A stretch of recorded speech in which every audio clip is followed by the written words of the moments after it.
देख रहे हैं सिटी न्यूज मुजफ्फरपुर। मैं सेजल आप सभी दर्शकों का स्वागत करती हूँ। खबरों की शुरुआत करने से पहले आइए नजर डालते हैं आज के मुख्य समाचारों पर। हेडलाइंस के प्रायोजक हैं विकास कलेक्शन शोरूम। एसएसपी कार्यालय में डीजीपी एसके सिंघल ने तिरहुत रेंज के पुलिस पदाधिकारियों के साथ की समीक्षा बैठक। सदर थाना की पुलिस और एलटीएफ ने संयुक्त रूप से छापेमारी कर एक कारोबारी के साथ 7 कार्टन शराब को किया जब्त। भगवानपुर चौक स्थित निजी होटल में पुलिस ने छापेमारी कर 2 प्रेमी युगल और होटल संचालक को किया गिरफ्तार। तो ये थी आज की मुख्य समाचार। अब खबरें विस्तार से। एसएसपी कार्यालय में डीजीपी एसके सिंघल ने तिरहुत रेंज के सभी अधिकारियों के साथ समीक्षा बैठक कर कई जरूरी निर्देश दिए। बिहार के डीजीपी एसके सिंघल ने गुरुवार को तिरहुत रेंज के आईजी, एसएसपी, डीएसपी और एसडीपीओ के साथ समीक्षा बैठक की। एसएसपी ऑफिस में पहुंचने पर उन्हें गार्ड ऑफ ऑनर दिया गया। करीब 3 घंटे तक वे सभी अधिकारियों से रूबरू हुए। इसके बाद मीडिया से बात करते हुए उन्होंने कहा कि बैठक का मुख्य उद्देश्य उनसे बातचीत करना था। उन्होंने कहा कि पुलिस की जो कमी है उसे तुरंत पहचान कर दूर करने का निर्देश दिया गया है। इसके अलावा सरकार और नागरिक की जो अपेक्षा पुलिस से रहती है उस पर हर हाल में खरा उतरना है। पुलिस पब्लिक के बीच बेहतर संबंध स्थापित करे ताकि किसी भी परिस्थिति में पब्लिक का सपोर्ट मिलना पुलिस के लिए बहुत आवश्यक है। कहा कि अगर मान ले कभी किसी प्रकार की घटना घटती है और पुलिस वहां पहुंचती है तो लोग थोड़े बहुत आक्रोशित ही रहते हैं, लेकिन अगर पुलिस के व्यवहार से लोग खुश रहेंगे तो उस समय पब्लिक का भरपूर सपोर्ट मिलेगा। डीजीपी ने कहा कि आईओ पर 100 से अधिक केस होते हैं, जिसके कारण पेंडिंग केसों की संख्या अधिक है। इस दिशा में उन्होंने सरकार को प्रस्ताव भेजा है। पुलिस पदाधिकारियों की संख्या बढ़ेगी तो निश्चित रूप से पेंडिंग केसों की संख्या में गिरावट आएगी। वैसे सभी लंबित कार्डों का शीघ्रता से निष्पादन करने को कहा गया। जहां आईओ को दिक्कत होती है वहां इंस्पेक्टर है, डीएसपी है, उनसे निर्देश ले सकते हैं। रजिस्ट्रार जनरल जो सेंसस होते हैं उनके द्वारा 2026 में जो बिहार की आबादी प्रोजेक्ट की गई है उस पर हमने बैकवर्ड कैलकुलेशन करके वो सारे नंबर्स जो हैं वो जोड़ लिए हैं और बहुत ही जल्द जो है वो सरकार के स्तर पर ये हमें सैंक्शन मिल जाएंगे और फिर आने वाले कम से कम 8-10 वर्षों तक लगातार रिक्रूटमेंट होगा, ट्रेनिंग होगी, ये सारे काम इन हाउस होंगे और इसी अवधि के अंदर हम लोग नेशनल एवरेज को छू लेंगे। सर, सीमावर्ती क्षेत्र है जो सर जैसे नेपाल के सीमावर्ती क्षेत्र में सर मुजफ्फरपुर, दरभंगा, सीतामढ़ी में ज़्यादातर सेंसिटिव यानी विदेशी नागरिक को यहाँ आने की सूचना, उस पर सर क्या कुछ कर रहा है? देखिए, इसका नियम बिल्कुल क्लियर है। वो जो भी विदेशी नागरिक आते हैं वो उसके लिए जो वीज़ा का प्रावधान है और जो उसको रुकने के लिए जहाँ जहाँ सूचना देनी चाहिए और जो हमारी एजेंसी इन कामों में लगी हुई हैं वो अपना चेक क्रॉस चेक करती रहती हैं।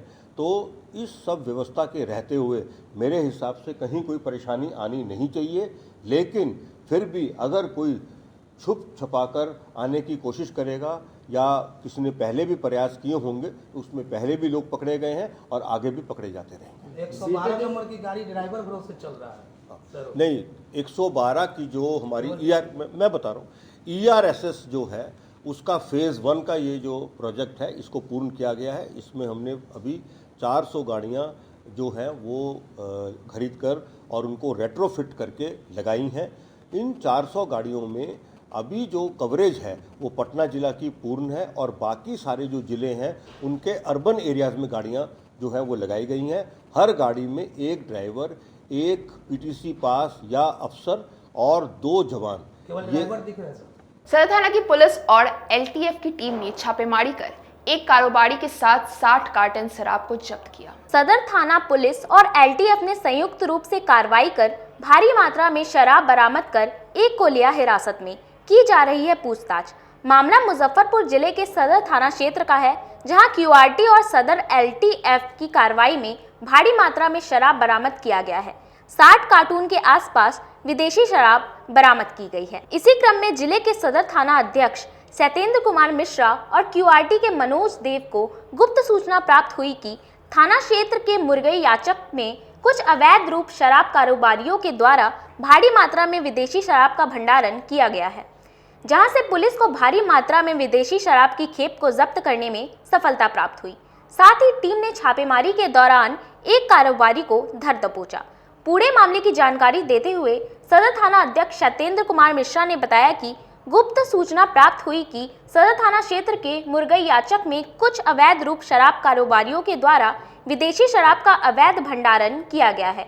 वह सूचना के आलोक में उक्त स्थल पर जाकर छापेमारी की गई और यहां से पुलिस को तकरीबन 60 कार्टून विदेशी शराब की खेप को जब्त करने में सफलता प्राप्त हुई। साथ ही टीम के एक कारोबारी रामजी शाह, जो मुरगैया चक का रहने वाला है, उसे धर दबोचा, जिससे पूछताछ कर बाकी कारोबारियों को चिन्हित किया जा रहा है। बरामद शराब का मिलान करवाया जा रहा है। मौके पर मौजूद दरोगा जैनेंद्र कुमार झा को बताया गया कि गुप्त सूचना के आधार पर शराब माफियाओं को ध्वस्त करने के लिए कार्रवाई की गई है और आगे भी कार्रवाई जारी रहेगी। गुप्त सूचना के आधार पर जो है छापामारी की गई है और इसमें भारी मात्रा में जो है शराब बरामद की गई है और इसका जो है ना विधिवत जब्ती सूची तैयार कर और प्राथमिकी दर्ज कर आगे कार्रवाई की जाएगी। फिलहाल जांच चल रही है। जी जी जी। अरेस्टिंग वगैरह? हाँ, अरेस्टिंग है। बॉलीवुड एक्टर रणवीर सिंह द्वारा आपत्तिजनक फोटोशूट करवाने को लेकर राजू नैयर ने मुजफ्फरपुर न्यायालय में परिवाद दायर किया। एक प्रसिद्ध मैगजीन के लिए बॉलीवुड एक्टर रणवीर सिंह ने न्यूड फोटोशूट करवाई है, जो सोशल मीडिया पर काफी तेजी से वायरल हो रही है। लोग इस पर तरह तरह के कमेंट कर रहे हैं। वहीं इस मामले में अब रणवीर सिंह फंसते नजर आ रहे हैं। मानवाधिकार के national chairman doctor M Raju Nair ने रणवीर सिंह के खिलाफ मुजफ्फरपुर के मुख्य न्यायिक दंडाधिकारी पूर्वी के न्यायालय में परिवाद दाखिल किया है। एक्टर पर महिलाओं की भावना को आहत करने और गरिमा को ठेस पहुंचाने का आरोप है। अधिवक्ता मनोज कुमार सिंह ने बताया कि न्यूड फोटो को लेकर एम राजू नैयर ने परिवाद दर्ज कराया है, जिसमें आईपीसी की धारा 292, 293, 509 और इंफॉर्मेशन टेक्नोलॉजी आईटी एक्ट की धारा 67 के तहत दर्ज कराया है। सुनवाई की अगली तारीख 5 अगस्त 2022 मुकर्रर की गई है। रणवीर सिंह के खिलाफ जिन धाराओं में केस दर्ज हुआ है, उनके तहत उन्हें 7 साल की सजा हो सकती है। वहीं परिवादी एम राजू नैयर ने बताया कि रणवीर सिंह ने न्यूड फोटोशूट कराकर देश को शर्मसार किया है और महिलाओं को आहत किया है, जिससे उन्हें काफी दुख है, इसलिए इनके खिलाफ परिवाद दर्ज कराया है। बता दें कि इस मामले में बॉलीवुड एक्टर रणवीर सिंह के खिलाफ मुंबई के चैम्बूर पुलिस स्टेशन में भी एफआईआर दर्ज की गई है। यहां तक कि रणवीर सिंह की तस्वीरों पर इतना विवाद बढ़ गया है कि उनकी गिरफ्तारी की मांग की जा रही है। आज जो मामला हमने एक मुजफ्फरपुर न्यायालय में एक परिवाद दायर किया है, इसका उद्देश्य ये है कि अभिनेता रणवीर सिंह ने जो सिर्फ चंद पैसों के लिए एक मैगजीन के लिए जो अश्लील पूरी तौर से नंगा होकर जो फ़ोटो खिंचवाने का काम किया है, फ़ोटो शूट करवाया है, इससे उनको जो फॉलो कर रहे हैं जो युवा, वो लोग पूरी तौर से बर्बादी के कगार पर चले जाएंगे। पूरी तौर से महिलाओं का ये अपमान है। महिलाओं का सम्मान जहां होता है हमारे हिंदुस्तान में, और ऐसे लोग चंद पैसे पर आकर अपने टीआरपी को बढ़ाने के लिए ऐसा अपना फ़ोटो खिंचवा रहे हैं और इंस्टाग्राम पे शेयर कर रहे हैं, तो इससे पूरी तौर से जो है ना देश का युवा को ठेस पहुंचाया है। महिलाओं का सम्मान किए जो था वो बर्बाद करने का काम किया है। इसलिए हम लोगों ने आज मुजफ्फरपुर न्यायालय में एक परिवाद दायर किया है और रणवीर सिंह जो है उस पर पूरी तौर से हम लोग चाह रहे हैं कि कड़ी से कड़ी सज़ा हो, 10 साल की सज़ा हो और आजीवन हो कि ऐसा फिर दोबारा कोई जो है ऐसा काम ना करे कि कम से कम जो हमारे देश की जो संस्कृति है उस पर चोट पहुंचाने का काम जो ऐसे लोग करते हैं सिर्फ अपने पैसे के लिए, टीआरपी के लिए, ऐसे लोगों को फिर हिंदुस्तान में रहने का कोई हक नहीं है। जो हिंदुस्तान की गंगा जमुना तहजीब को और हिंदुस्तान की मोहब्बत को, हिंदुस्तान की संस्कृति को तोड़ना चाहते हैं। इसमें 9PC की धारा 293, 292 और 67A के तहत लाया गया है मुकदमा। यह रणवीर सिंह जो फिल्म एक्टर हैं और एम राजू नैयर ने परिवाद दायर किया, सीएम साहब ने स्वीकार कर लिया। कितने लोगों को इसमें परिवादी में एक ही अभियुक्त हैं जो रणवीर सिंह जो फिल्म एक्टर हैं, उनके विरुद्ध लाया गया है। चूँकि उसमें इनके ऊपर इसलिए लाया गया है ये सब धारा कि इन्होंने नंगापन जो दिखलाया गया है उससे महिलाओं, पूरे देश की महिलाओं और जो युवा पीढ़ी है आहत हो रहे हैं। और ये फिल्म एक्टर लोग जो कर रहे हैं, इस पर सेंसर बोर्ड पर भी कड़ी कार्रवाई होनी चाहिए। जिला प्रशासन की विशेष टीम और NHI की टीम ने चांदनी चौक से कच्ची पक्की तक अभियान चलाकर NH को अतिक्रमण मुक्त किया। जिले में अतिक्रमण के खिलाफ एक बार फिर से अभियान चलाया गया। गुरुवार को अतिक्रमणकारियों पर प्रशासन का बुलडोजर चलाया गया। मौके पर SDO पूर्वी ज्ञान प्रकाश, मुसहरी CO सुधांशु शेखर, मुशहरी के राजस्व पदाधिकारी और NHAI के अधिकारी मौजूद रहे। चांदनी चौक से लेकर कच्ची पक्की तक अतिक्रमण हटाया गया। इस दौरान NH किनारे लगे वाहनों को हटाया गया। वाहन के ओनर को कड़ी फटकार लगाई गई। दोबारा ऐसे करने पर जुर्माना और कानूनी कार्रवाई करने की चेतावनी दी गई। इसके बाद बुलडोजर से सड़क किनारे लगे दुकान, बोर्ड, फ्लैक्स और झोपड़ी को उखाड़ फेंका गया। प्रशासन की इस कार्रवाई से हड़कंप मच गई। दुकानदार अपने अपने सामानों की सुरक्षा में जुट गए। बुलडोजर को देखते ही मिठाई के काउंटर, गुमटी हटने लगे। वही अतिक्रमण कर्मी तिवारी ने कहा कि 3 दिन पहले ही अतिक्रमणकारियों को पर्ची थमा दी गई थी। चांदनी चौक से कच्ची पक्की तक का हमें आदेश मिला है। मतलब मैं यहाँ प्रतिनिधित्व गया हूँ दंडाधिकारी के रूप में। तो NHAI का ये अतिक्रमण मुक्त करवाना है हमें चांदनी चौक से कच्ची पक्की तक। कितने दिनों से ये चल रहा है? ये तो आज से प्रारंभ किया गया है। आज के दिनांक से मुझे यहाँ पर इसके लिए 3 दिन पहले 3 दिन पहले से नोटिस दिया गया है। यहाँ पे सारे दुकानदारों को नोटिस पहले से मिल चुका है। हाँ, अनाउंसमेंट के माध्यम से आप लोग के पर्चे बंटवाए हैं दोनों के माध्यम से। और अभी भी जो गाड़ियाँ चल रही है एनक्रोचमेंट के आगे, हमारी अनाउंसमेंट की गाड़ियाँ चल रही हैं। अच्छा, उनको हटवा के जहाँ तक हो सकता है संभव वहाँ तक हटाया जाएगा। बाकी कच्ची पक्की तक के लिए हमें आदेश मिला हुआ है। साहू पोखर पूजा समिति द्वारा सावनी अमावस्या पर गंगा आरती का आयोजन किया गया। साहू पोखर पूजा समिति की ओर से श्रावणी अमावस्या के अवसर पर साहू पोखर पर गंगा आरती की गई। इसके पूर्व पंडित आचार्य अजय झा और पंडित राकेश तिवारी ने वैदिक मंत्रोच्चारण के साथ मां गंगा और भगवान शिव की पूजा अर्चना कराई। तदुपरांत धूप दीप से आरती की गई। पूजा समिति के संयोजक प्रभात कुमार ने कहा कि प्रत्येक महीने में अमावस्या के दिन साहू पोखर महादेव का श्रृंगार किया जाता है। आज श्रावणी अमावस्या को हरियाली अमावस्या के नाम से जाना जाता है। आज का दिन पेड़ पौधों को लगाने वाला दिन होता है। आज के दिन पितरों को मोक्ष देने वाली और बुरे ग्रहों को पीड़ा से मुक्ति दिलाने वाला दिन है।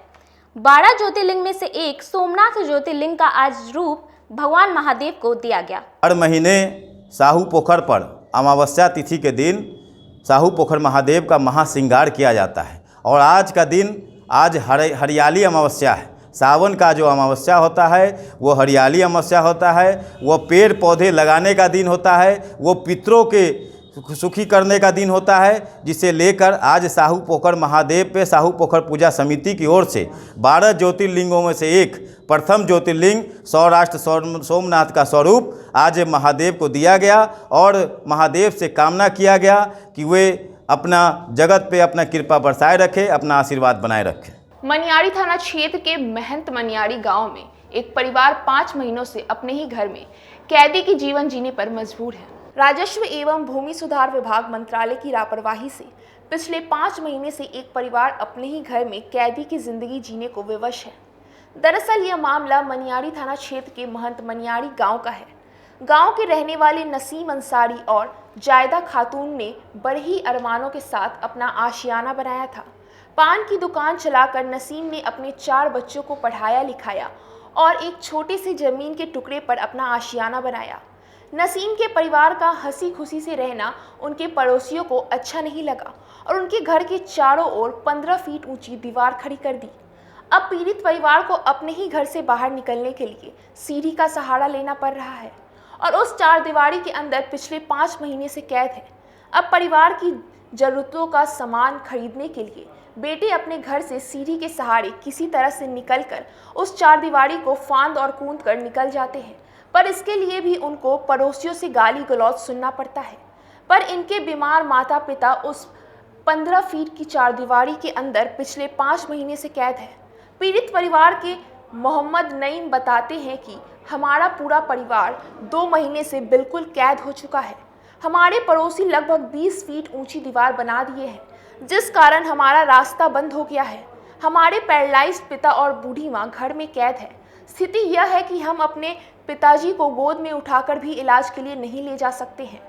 पुराने नक्शा में हमारी जमीन पर सड़क पर नए नक्शा में सड़क नहीं बना है।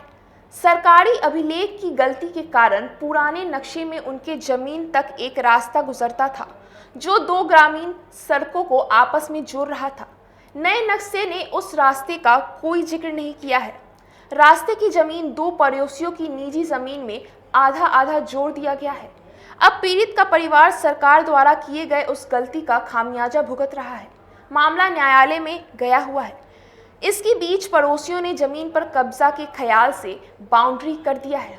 सर हम लोग के चारों तरफ से बिल्कुल दीवार से हम लोग बिल्कुल कैद हो गए हैं, जिसके कारण कई महीनों से हम लोग घर से नहीं निकल रहे हैं। मम्मी पापा बहुत ज़्यादा बीमार हैं और उनका निकलने का कोई रास्ता नहीं। यहाँ तक कि डॉक्टर के यहाँ ले जाने का भी कोई प्रावधान नहीं है, किधर से भी नहीं निकल पा रहे। स्थिति ऐसी हो गई है और मतलब कि पापा भी पैरालिसिस के पेशेंट है, वो बिस्तर से उठ नहीं पाते हैं और उनकी स्थिति मतलब कि ख़राब से ख़राब होती जा रही है और मतलब कि कोई अभी मतलब निदान नहीं निकल रहा है। क्यों दीवार उठा दिया? पहले से हम लोग का मतलब कि पुराना रास्ता था, बहुत पुराना, हम लोग जाते आते थे।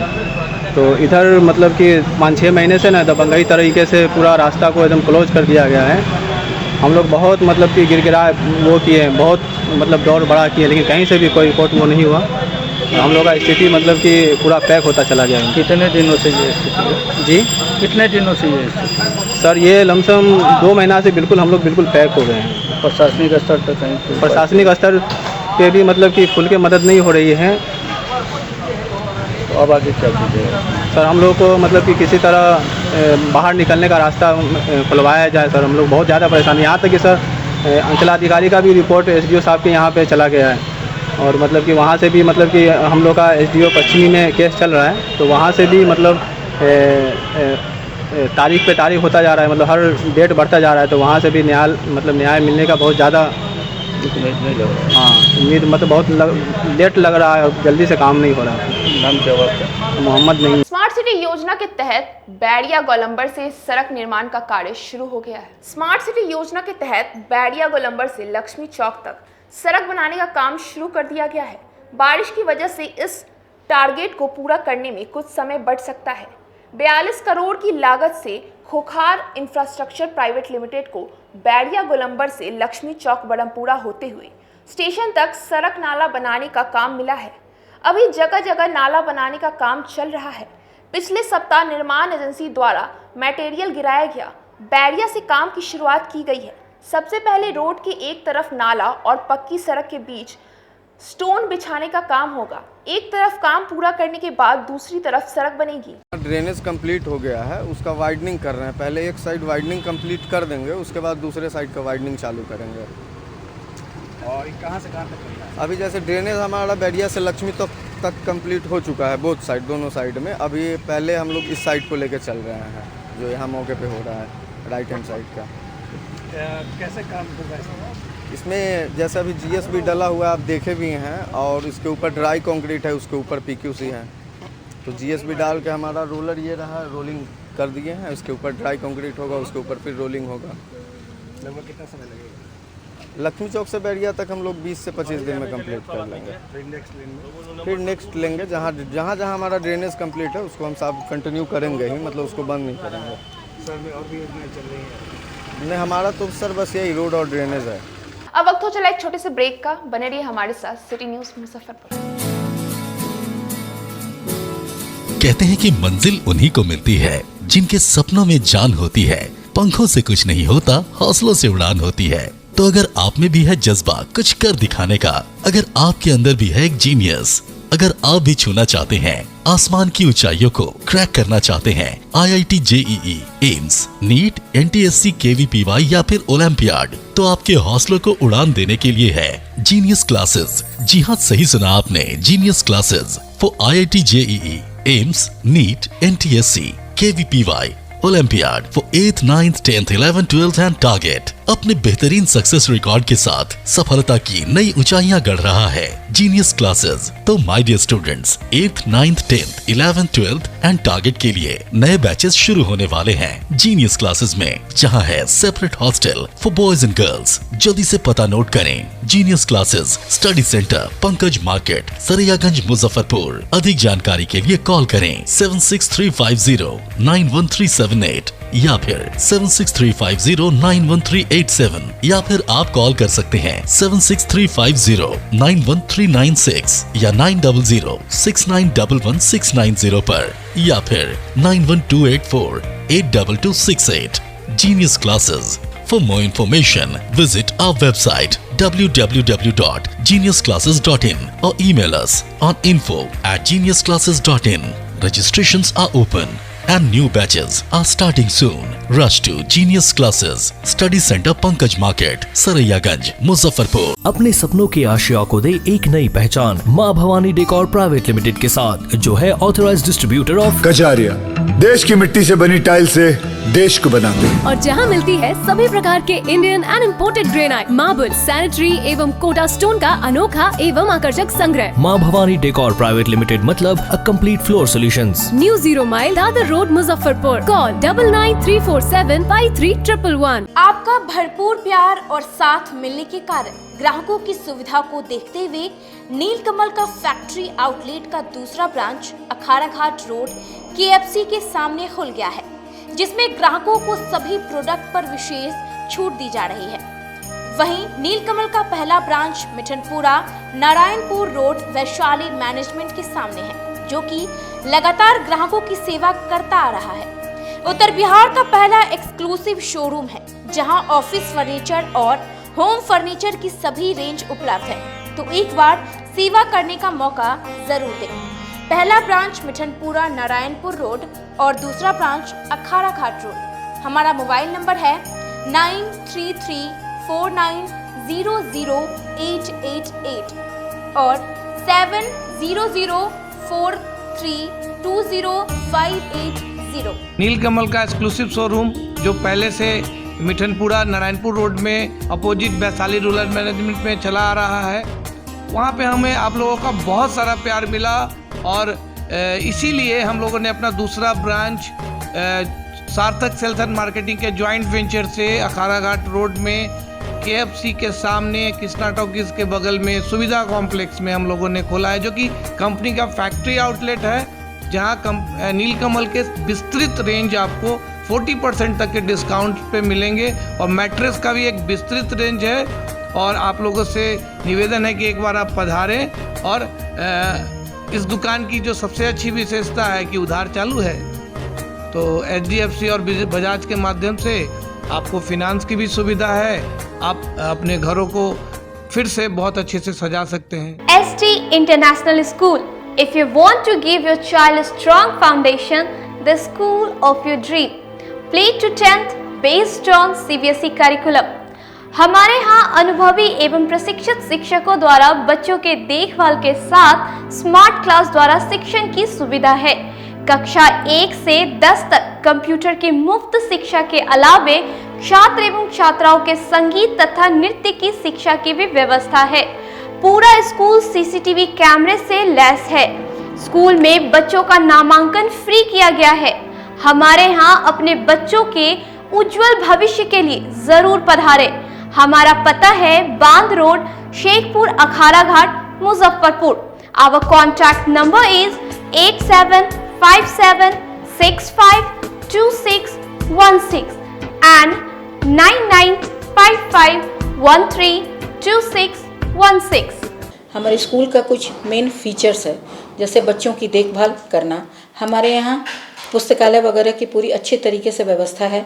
क्लासरूम सारा बना हुआ है, CCTV कैमरे से हमारा क्लासरूम डेकोरेटेड है। सिक्योरिटी के भी विजन से हमारा क्लासरूम बहुत प्रोटेक्टेड है।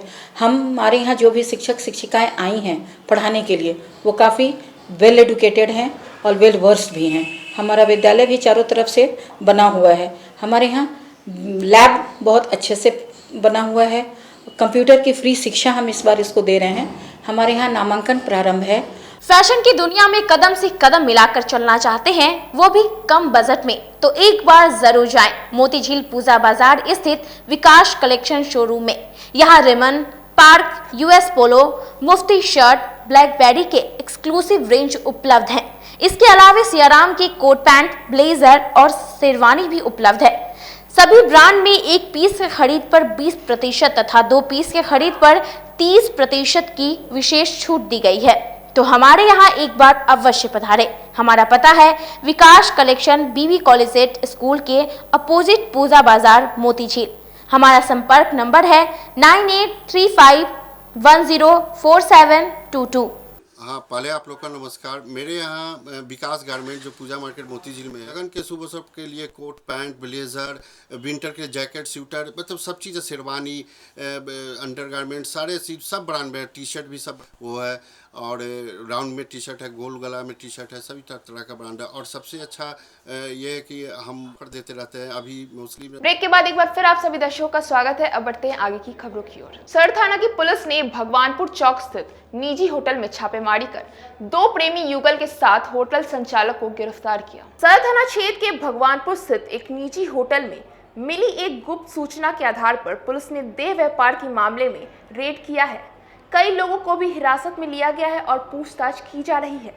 बता दें कि अचानक पुलिस की रेड से सदर थाना क्षेत्र के इस मोहल्ले के पूरे इलाके में हड़कंप मच गया और वहीं पुलिस ने कार्रवाई करते हुए मामले में कई कमरे को खुलवाया, जिसमें 2 प्रेमी युगल को अलग अलग कमरे से पकड़ा गया है और मामले की जांच की जा रही है। मामले में पुलिस ने होटल के संचालक सहित मैनेजरों को गिरफ्तार किया है और पूछताछ कर रही है। आपको बता दें कि देह व्यापार की लगातार मिल रही सूचना के आधार पर आज पुलिस ने एक बार फिर कार्रवाई किया और पकड़े गए आरोपियों से पूछताछ कर रही है। पूरे मामले में सदर थाना के सब इंस्पेक्टर जैनेन्द्र कुमार झा ने बताया कि गुप्त सूचना के आधार पर कार्रवाई की गई है, जिसमें 2 प्रेमी युगल को हिरासत में लिया गया है। वहीं होटल के संचालक और मैनेजर को भी पकड़ा गया है, जिससे कि अब पूछताछ की जा रही है। फिलहाल अभी होटल से कोई आपत्तिजनक सामग्री बरामद नहीं की गई है, लेकिन हम लोग इसकी जांच कर रहे हैं। रजिस्टर मेंटेन नहीं करते हैं जो भी कस्टमर आता है, और इसी सूचना पर जो है छापामारी किए थे और इनके होटल का जो है रजिस्टर देख रहे हैं, वो जांच चल रही है। देखते हैं इसमें क्या इसका मेंटेन है नहीं है, कि आईडी प्रूफ लेके कस्टमर को रूम में अलॉट करते हैं या नहीं, इसी जाँच के लिए जो है ले जा रहे हैं इनको। प्रेमी जोड़े को लेकर क्या निर्देश होगा आपका? ये तो जाँच के बाद देख रहे हैं कि सत्यापन करने के बाद अगर सही डिटेन किया गया है, बट सही होगा तो छूटेगा प्लेयर बॉन्ड पे। और क्या सत्यापन किया जाएगा? हाँ, सत्यापन किया जाएगा। तो 4 लोग हैं। हाँ हाँ, क्या कार्रवाई कर रहे हैं आगे इनकी जांच कर रहे हैं कि लोग कौन है, क्या है और कहाँ से आए हैं। विशेषकर होटल वाले लोग को क्या मैसेज होगा जो कपल को दे देते बगैर आईडी प्रूफ का? नहीं, इसीलिए ना, चूँकि इस होटल वाले जो ऑनर हैं इनको इसीलिए ले जा रहे हैं, और इनका रजिस्टर भी पूरा हम चेक किया है। तो इसमें अभी देख रहे हैं आगे कि जो कस्टमर को देते हैं तो आईडी प्रूफ ले रहे हैं या जो विधिवत होता है उस ढंग से ही दे रहे हैं कि नहीं। अगर नहीं देंगे तो फिर इन पर कार्रवाई होगी।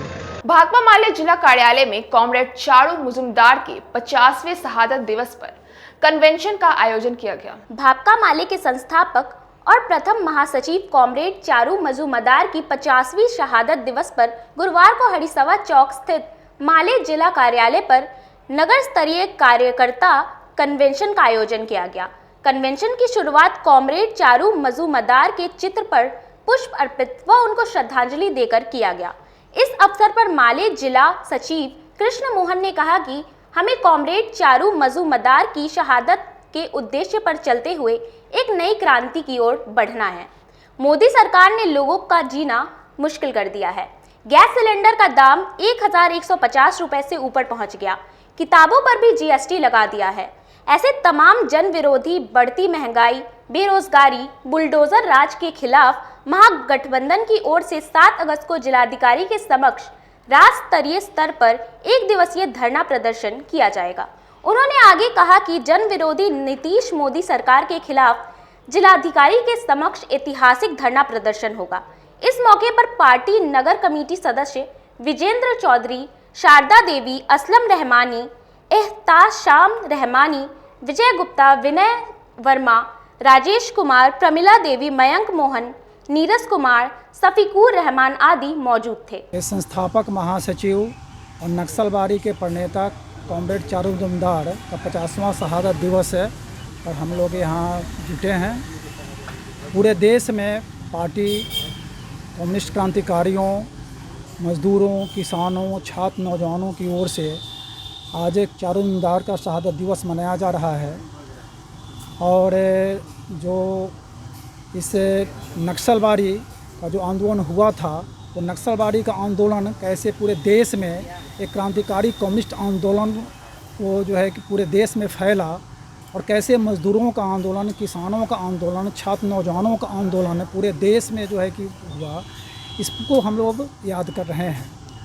उस आंदोलन में चारों मीनार के आह्वान पर 10 हज़ार छात्र बड़े बड़े कॉलेज से छोड़ करके गांव में मज़दूरों के बीच गए, किसानों के बीच गए, आम लोगों के बीच गए, फैक्ट्री के बीच गए, और क्रांति का सपना लिए हुए वो आगे बढ़े, और वहाँ से पार्टी आज यात्रा करते हुए यहाँ पहुँची है। आज जब हम चारों मीनार का शहादत दिवस मना रहे हैं, पूरे देश एक भारी संकट के दौर से गुजर रहा है। महंगाई चरम पर है। महंगाई पर रोक लगाने के बदले ये मोदी सरकार जीएसटी थोप रही है। हम सभी जानते हैं कि जीएसटी दूध पर, दही पर, खाने वाले सामान पर, ये सब कुछ पर जो है कि थोप दिया गया है। महंगाई कम करने के बदले लगातार महंगाई का हमला जनता पर बढ़ाया जा रहा है। पेट्रोल और डीजल और गैस सिलेंडर पर इतना दाम कभी भी नहीं बढ़ा है। 3-4 वर्षों में सब कोई हतप्रभ है कि ये मोदी सरकार कर क्या रही है। वस्तुतः महंगाई के द्वारा ये आम लोगों पर, पूरे देश पर एक तरह से हमला कर दिया गया है। ठीक उसी तरह से बेरोजगारी का मामला है। बेरोजगारी चरम पर है। आज़ादी का 75वां वर्ष हम मना रहे हैं, लेकिन 75 वर्षों में आज़ादी, ये बेरोजगारी इतनी चरम पर है। ये अग्निपथ जो सेना में जो नौजवानों को जो है कि बहाली होती थी, जो 15 वर्षों के लिए बहाली होती थी, जो सैनिक देश की रक्षा के लिए अपने पूरे समाज में जो है कि काफ़ी उनका जो है कि मान सम्मान होता था। निजी होटल के सभागार में राष्ट्रीय सांख्यिकी कार्यालय द्वारा 3 दिवसीय प्रशिक्षण शिविर का आयोजन किया गया। राष्ट्रीय सांख्यिकी कार्यालय की तरफ से शहर के माड़ीपुर स्थित एक निजी होटल के सभागार में 28 से 23 जुलाई तक प्रशिक्षण शिविर का आयोजन किया गया। इसमें सांख्यिकी कर्मियों को घरेलू उपभोग व्यय सर्वेक्षण 2022-23 के लिए प्रशिक्षित किया जा रहा है। राष्ट्रीय सांख्यिकी कार्यालय की तरफ से घरेलू उपभोग व सर्वेक्षण के अंतर्गत परिवारों का सर्वेक्षण करना है, जिसमें उनसे रोजाना एवं सालाना इस्तेमाल किए जाने वाले वस्तु एवं सेवा पर खर्च करने के बारे में जानकारी इकट्ठा करनी है। इस काम के लिए सांख्यिकी कर्मियों को शहरी क्षेत्र, ग्रामीण इलाकों में घर घर जाकर डाटा इकट्ठा करना है। सांख्यिकी कर्मियों के द्वारा जुटाए गए डाटा के आधार पर केंद्र सरकार बजट तैयार करेगी। इस काम को अच्छे से करने के लिए सांख्यिकी कर्मियों को प्रशिक्षण दी जा रही है। यहाँ पर हमारे नेशनल स्टैटिस्टिकल ऑफिस का एक कार्यालय है, SDRD, जो कोलकाता में सिचुएटेड है। उनके द्वारा इंस्ट्रक्शन सेट और क्वेश्चनर तैयार किया जाता है। उस क्वेश्चनर का कैनवासिंग हमें कराना होता है। तो उन क्वेश्चनर, बेसिक कॉन्सेप्ट्स और सारे सर्वे के सारे पहलुओं पर जो हमारे SSO हैं, जो सबऑर्डिनेट स्टैटिस्टिकल सर्विसेज से आते हैं SSC के थ्रू, और जो इंडियन स्टैटिस्टिकल सर्विस के ऑफिसर हैं, उनकी देखरेख में पूरा ट्रेनिंग का आयोजन किया जाता है। इसमें हम लोग बेसिक कॉन्सेप्ट, सर्वे के सारे प्रोसीजर्स और उससे जुड़े सारे पहलुओं पर, और किस तरीके से कैनवैसिंग करना है, किस तरीके से क्वालिटी इंफॉर्मेशन लेना है, तो इन सारे पहलुओं पर हम लोग उनको ट्रेन करते हैं। ये प्राइमरी वर्कर हैं और यही सारे हाउस होल्ड में जाते हैं। जहाँ तक हमारे सर्वे की बात है, हम लोग लगातार ही गुणवत्ता प्रदान करते रहे हैं सारे और आगे हम लोगों ने। कब तक चलेगा सर ये सर्वे? ये सर्वे 1 साल के पीरियड तक चलेगा, जो अभी टेंटेटिव अगले साल के अगस्त तक पर चलेगा। सिकंदरपुर स्टेडियम खेल परिषद में जिला खेल पदाधिकारी स्नातंतर होने पर लोगों ने विदाई दी। जिला खेल पदाधिकारी जयनारायण कुमार के स्थानांतर को लेकर गुरुवार को सिकंदरपुर स्टेडियम परिसर में विभिन्न खेल संघों द्वारा विदाई समारोह का आयोजन किया गया। मौके पर विभिन्न खेल संघ के अध्यक्ष और सचिव ने निवर्तमान खेल पदाधिकारी के कार्यों की सराहना की और जिले में खेल के विकास की दिशा में अपना महत्वपूर्ण योगदान करने की बात कही। जिला खेल पदाधिकारी जयनारायण कुमार का मुजफ्फरपुर से भागलपुर स्थानांतर हुआ है। निवर्तमान खेल पदाधिकारी जयनारायण कुमार ने कहा कि इस जिला से उनका काफ़ी लगाव रहा है। पदाधिकारी के रूप में जिले में काफ़ी बेहतरीन तरीके से कार्य किया। यहाँ खेल से जुड़े लोगों का काफ़ी सहयोग मिला। उन्होंने कहा कि विभिन्न खेल के खिलाड़ियों ने कड़ी मेहनत से जिले का नाम राज्य और राष्ट्रीय स्तर पर गौरवान्वित किया है। खेल पदाधिकारी की नज़र प्रतिभाशाली खिलाड़ियों पर है। आने वाले समय में जिले से प्रतिभाशाली खिलाड़ियों की संख्या बढ़ेगी। मैं 2017 में आया था। इसके पहले मैं औरंगाबाद, गया, जहानाबाद में काम किया था। पहले मैं छोटे ज़िले में काम किया था, तो मुझे वहाँ के जो खेल संघ थे, शारीरिक शिक्षक थे और जो खेल प्रेमी थे, उतने एक्टिव नहीं थे खेल आयोजन में, उतना हमको मदद नहीं मिलता था। लेकिन मैं जब यहाँ आयोजन आया, जब आयोजन के दरमियान मुझे वही लत लगी रही कि मैं स्वयं ही अपने से जाकर खेल मैदान में सारा अरेंज करते थे। तो यहाँ के खेल संघ और शारीरिक शिक्षक लोगों ने कहा कि सर आप एज ए DSO हैं, आप मंच पे एकदम इत्मीनान से रहिए, सारा खेल अरेंजमेंट होगा, सही से होगा, आपको टेंशन लेने की ज़रूरत नहीं है। और सही में यहाँ का जो मुजफ्फरपुर का जो माहौल रहा, खेल संघों का सहयोग, खिलाड़ियों का, पूर्व खिलाड़ियों का सहयोग, हमारे शारीरिक शिक्षकों का सहयोग और तो और क्या कहें, सामान्य शिक्षक भी कुछ ऐसे हैं जिन्होंने भी खेल आयोजन में सहयोग दिया। सबसे ज़्यादा सहयोग मैंने यहाँ देखा, जो प्रिंट मीडिया, इलेक्ट्रॉनिक मीडिया और समाचार पत्रों के माध्यम से जो खेल के पर जो माहौल बनाया जाता था वह काबिल तारीफ़ था। और खिलाड़ियों का जो फ़ोटो कवरेज होता था उससे खिलाड़ी उत्साहित हो जाते थे। तो मेरा यहाँ जो 5 साल का जो कार्यकाल रहा, मैंने बहुत ही कोशिश किया प्रखंड स्तरीय स्टेडियम बनाने का। आज जो खेल भवन सभ्यमशाला भवन बनकर यहाँ तैयार है, उसका भी मैंने भी कोशिश किया। मेरा जो मुजफ्फरपुर में शहर में पहला बार। वहीं खेल संघ के सदस्यों ने कहा कि खेल पदाधिकारी ने स्थानांतर के बाद जो नए खेल पदाधिकारी आएंगे वो भी उन्हीं की तरह से खेल के विकास में ध्यान देंगे। ऐसी उम्मीद खिलाड़ियों को है। संसाधनों की कमी से खिलाड़ी जूझ रहे हैं, इस दिशा में भी ठोस पहल करने की दरकार है।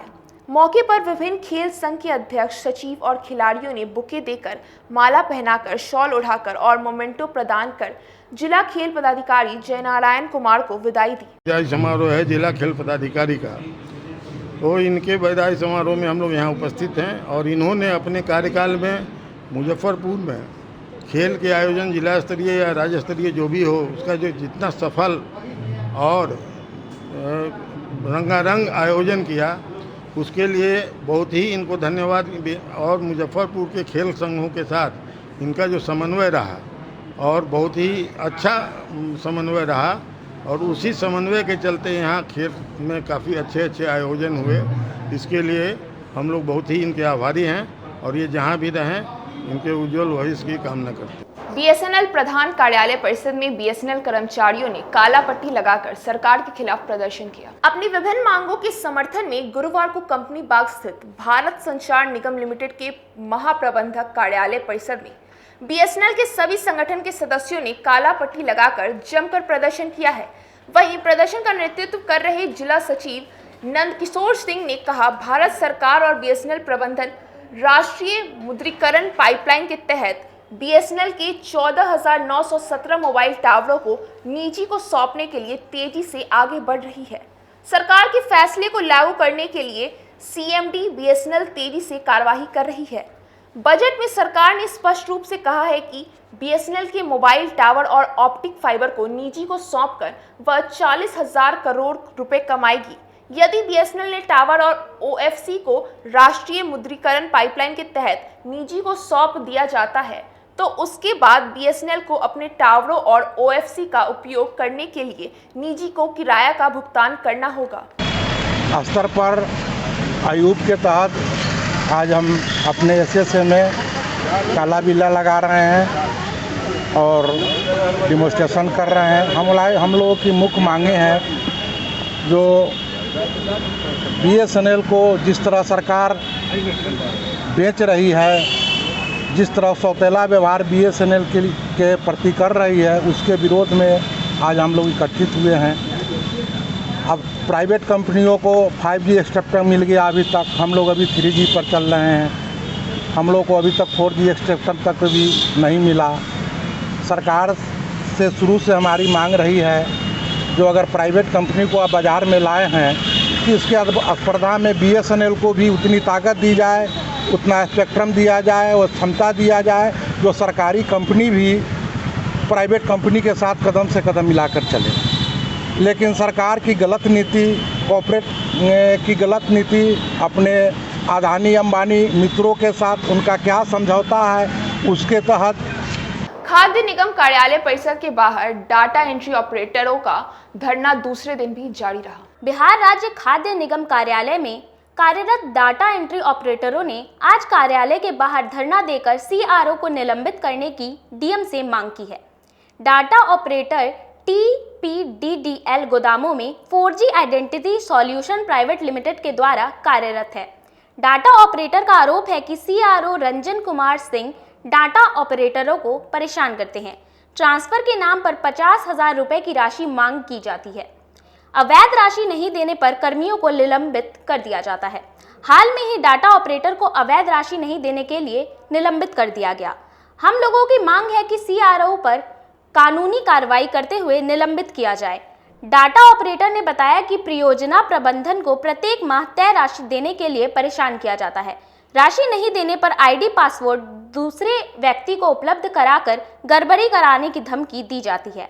डाटा ऑपरेटर इन पदाधिकारियों के रवैये से परेशान हैं। जी हम लोगों का मांग है कि 2014 से बिहार राज्य खाद्य निगम में डाटा एंट्री ऑपरेटर के पद पे हम लोग कार्यरत हैं। 2014 से लेकर अभी 2022 तक हम लोग कोरोना जैसी महामारी में भी हम लोग दिन रात काम किए हैं। हम लोगों की बहुत न्यूनतम सैलरी भी है, फिर भी अभी हम लोगों के साथ पिछले 2-3 महीने से ऑफिस के बड़े पदाधिकारियों के द्वारा, यहाँ से लेकर पटना तक के बड़े पदाधिकारियों के द्वारा हम लोगों का शोषण किया जा रहा है। हम लोगों का नौकरी से हटा के पैसा लेकर दूसरे लड़कों को ज्वाइन कराने का और ट्रांसफ़र पोस्टिंग के नाम पे पैसा लेने का जो खेल है वो काफ़ी बड़े पैमाने पे खेला जा रहा है। जिसमें कि मेरी जो ज्वाइनिंग थी 2014 में, जो कि आप देख सकते हैं 2014 में हमारी ज्वाइनिंग थी, और अभी 2 महीने पहले 9/5 को मेरा ट्रांसफ़र मुरौल ब्लॉक में कर दिया गया था, जिसका कि ये ज्वाइनिंग लेटर है। 9/5/2022 को मेरा मुरौल ब्लॉक में ट्रांसफ़र किया गया और मैंने ज्वाइन किया भी, लेकिन मुझसे पैसे की डिमांड की गई थी, जो कि पैसा नहीं देने के कारण 12/5/2022 को मुझे टर्मिनेट कर दिया गया। 9/5/2022 को मैंने ज्वाइन किया और जब मुझसे पैसे की डिमांड की गई तो मैंने नहीं दिया, तो 12/5/2022 को मुझे नौकरी से निष्कासित कर दिया गया। रीज़न नहीं बताया गया, रीज़न बताया गया कि लेट से ज्वाइनिंग की हो, इसके लिए थोड़ी लेट हुई थी हमसे ज्वाइनिंग करने में, एक्सेप्ट हम करते हैं, किसी काम में हम व्यस्त थे, पारिवारिक कारणों में हम व्यस्त थे, लेकिन 9/5 को मैंने ज्वाइनिंग कर ली थी और 12/5/2022 को पैसा जो हमसे डिमांड किया गया था 50,000 रुपया, वो नहीं देने के कारण हमको टर्मिनेट कर दिया गया। और मेरे जगह पे एक नए लड़का का साहेबगंज जिला ब्लॉक में बहाली की गई। उसका नाम क्या है? रंजीत कुमार सिंह उसका नाम है उस लड़के का, जिसका कि मेरे जगह पे 2 लाख रुपया लेके मुजफ्फरपुर जिला कार्यालय और पटना हेडक्वार्टर दोनों जगह से पैसे का डिमांड किया गया और पैसा लेके उसको नौकरी पे रखा गया। और हम वो SFC में उन लोगों की सेवा ली जाती है। ये सभी 4G कर्मी हैं, डाटा एंट्री ऑपरेटर हैं। ये लोग समय पर गोदाम पर नहीं जाते हैं। उसी सिलसिला में मोतीपुर में पदस्थापित data entry operator Vishal Kumar के अगेंस्ट में शिकायत किया गया था, जिसका स्थानांतरण निगम मुख्यालय के 4G संस्था द्वारा पटना कर दिया गया। उसके कारण ये लोग धरना प्रदर्शन कर रहे हैं और बिना कोई सूचना के राज्य खाद्य निगम के सभी गोदामों को इन लोगों के द्वारा बंद कर दिया गया, जिसके कारण मेरा उठाव और वितरण का कार्य बाधित रहा। इस सिलसिला में कल जब हमको जानकारी हुई, मैं हाई कोर्ट के काम से पटना गया था, वापस आया तो इन लोगों से मुलाकात हुई। हमने बुलाया सभी को। इन लोगों के द्वारा कहा गया कि विशाल कुमार को वापस कर दिया जाए। तो हमने इस आशय का पत्र भी निगम मुख्यालय को भेजा कि ठीक है, गलती हुई है तुमसे, तो तुमको मोतीपुर गोदाम पर पदस्थापित करवाने का हम प्रयास करते हैं। और इस आशय का कार्यालय आदेश भी मेरे द्वारा निकाला गया कि आप लोग सभी लोग अपने काम पर लौटिए। लेकिन ये लोग मनमानी पर उतरे हुए हैं। ये लोग, एक कर्मी ऐसा है जो पिछले 4 माह से बर्खास्त हो चुका है इस कंपनी द्वारा, 4G IT सॉल्यूशन द्वारा। फिर भी ये इन लोगों का नेता बना हुआ है और आप लोगों के बाइक पर भी ये बाइक दे रहा है, जबकि इसकी कोई ज़रूरत नहीं है इस संस्था में। जब वो संस्था में है ही नहीं तो फिर बाइक देने का क्या मतलब है? सर आरोप लग रहा है कि ज़्यादा रकम मांगने डिमांड चल रहा है, रकम नहीं दिए हैं तो इसी वजह से हटाया गया है। रकम की कोई बात नहीं है, उसका ट्रांसफ़र किया गया था मड़वन से मुरौल गोदाम पर, उसने योगदान नहीं किया, जिसके कारण बार बार अनुरोध के बाद भी जब योगदान नहीं किया, जिसके कारण 4G संस्था के प्रोजेक्ट मैनेजर द्वारा उसकी सेवा को समाप्त कर दिया गया है। इसमें रिश्वत वगैरह की कोई बात नहीं। आज की खबरों का सिलसिला यही होता है समाप्त। मुझे और मेरी न्यूज़ टीम को दीजिए इजाज़त। नमस्कार।